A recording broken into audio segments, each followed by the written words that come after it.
Have you ever wondered why some men stray from their commitments? Is it love, loneliness, or something deeper? This is a story about choices, consequences, and the courage to do what's right. My name is Eleanor Bennett, and I'm 33 years old. I work as a nurse at St. Mary's Hospital in London, a place where life unfolds in its rawest form. My days are long. Sometimes they stretch into nights. But despite the exhaustion, I find joy in helping others. Before last year, my life was simple, perhaps too simple. I lived alone in a modest flat near Camden, dedicating most of my time to work. After shifts, I'd often visit my mother in the countryside. She's an elegant woman in her late 60s who still gardens every morning. Her quiet wisdom has always been my refuge.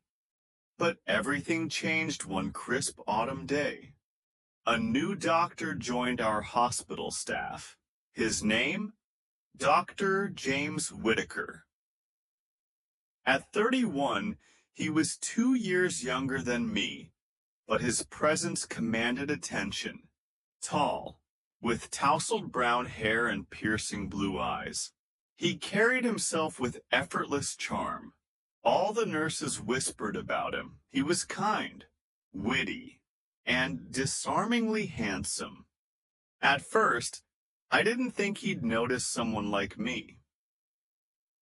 I'm not the type to wear designer dresses or spend hours on makeup. My style is practical, my demeanor reserved. Yet James surprised me. He started talking to me, not just polite small talk, but genuine conversations. He asked how I was doing, smiled warmly, and even offered to drive me home after a late shift. That first ride felt surreal. His car smelled faintly of leather and cologne, and we talked endlessly about everything. Our jobs, childhoods, dreams. For the first time in years, I felt truly seen. Over the weeks, James became a constant in my life. He'd bring me coffee during hectic shifts, sit beside me in the cafeteria, and listen intently to my stories. Slowly, I began to look forward to seeing him each day. There was a spark between us, an undeniable chemistry that made me feel alive. One weekend, he invited me to the cinema. We watched a classic black and white film, then strolled through Hyde Park under the golden glow of streetlights. As we talked for hours, I allowed myself to hope. Maybe, just maybe, James felt the same way. But fate has a cruel sense of timing. A few days later, James confessed something that shattered my world. "Eleanor," he said, his voice heavy with regret, "I need to tell you something. I'm married." The words hit me like a freight train. Married? How could this be?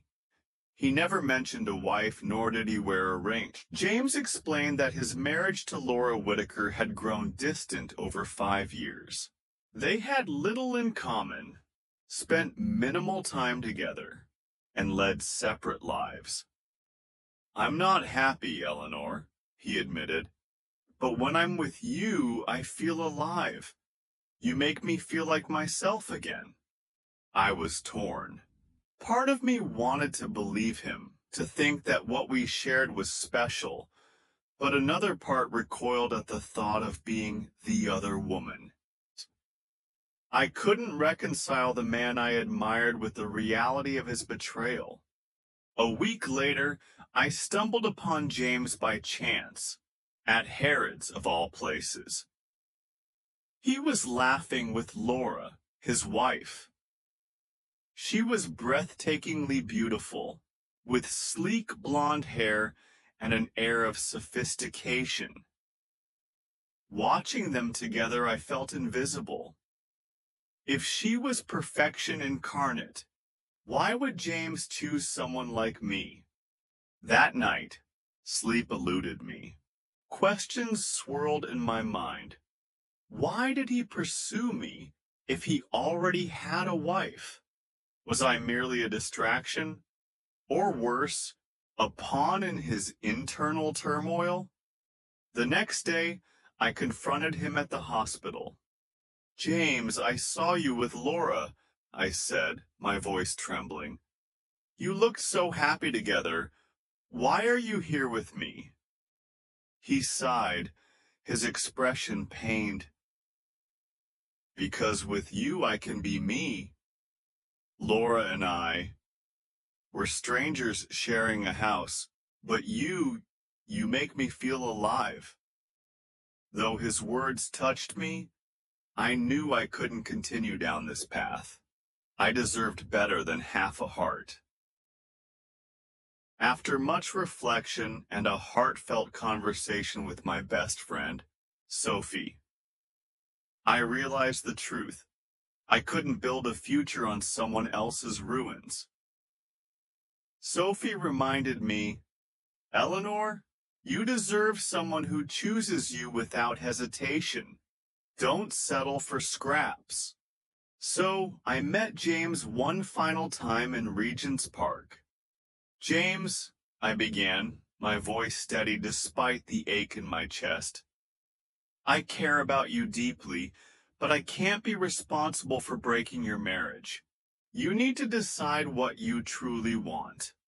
If you're unhappy with Laura, talk to her, but I can't be the other woman. He nodded, sadness etched across his face. I understand, Eleanor. Thank you for being honest with me. As I walked away, tears blurred my vision, but my steps were firm. It wasn't easy, but it was necessary.